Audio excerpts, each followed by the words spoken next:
Et si forcer ton enfant à dire bonjour lui apprenait à se trahir lui-même plutôt qu'à être poli? On pense que c'est juste un mot, mais derrière ce bonjour, il y a bien plus.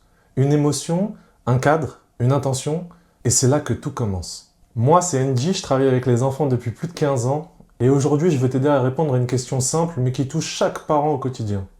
Faut-il obliger un enfant à dire bonjour?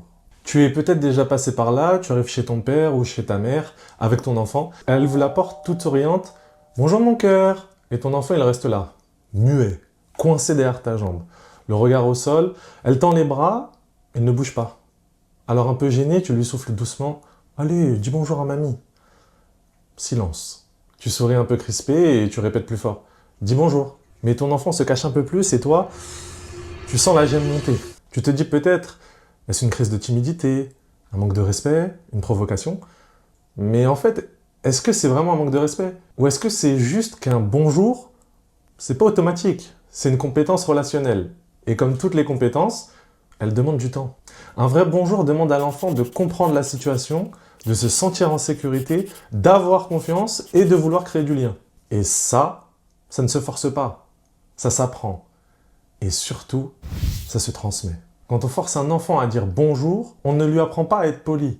On lui apprend à faire semblant, à cacher ce qu'il ressent pour plaire aux adultes. Catherine Guegan, pédiatre spécialisée en neurosciences, ajoute « Les comportements sociaux se construisent dans un climat de sécurité affective. L'enfant apprend par imitation, pas par obligation. » Et maintenant, je te parle du terrain. Tu sais, parfois, en accueil de loisirs, des enfants arrivent le matin pleins d'énergie.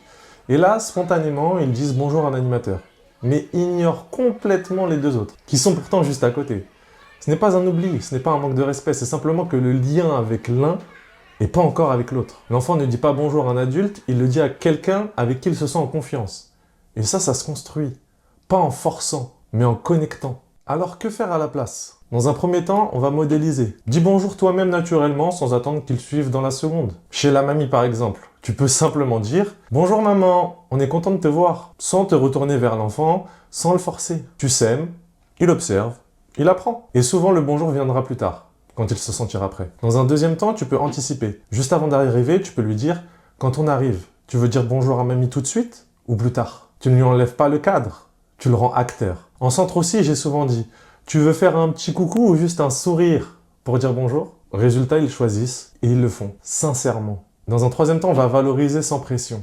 S'il finit par dire bonjour même du bout des lèvres, même à un seul adulte, tu peux dire simplement « Merci pour ton bonjour, c'est bien », avec un petit hochement de tête. Pas besoin d'en faire trop. Juste valider, ça encourage sans mettre de poids. Et dans un quatrième temps, le laisser faire.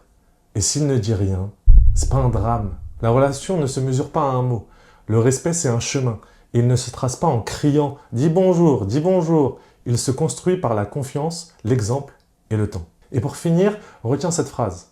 Plutôt que de forcer un mot, donnons-leur envie de dire quelque chose. C'est ça l'éducation. Pas faire dire, mais faire grandir. Si ce genre de contenu te parle, abonne-toi à la chaîne et surtout dis-moi en commentaire comment tu réagis, toi, quand ton enfant ne dit pas bonjour.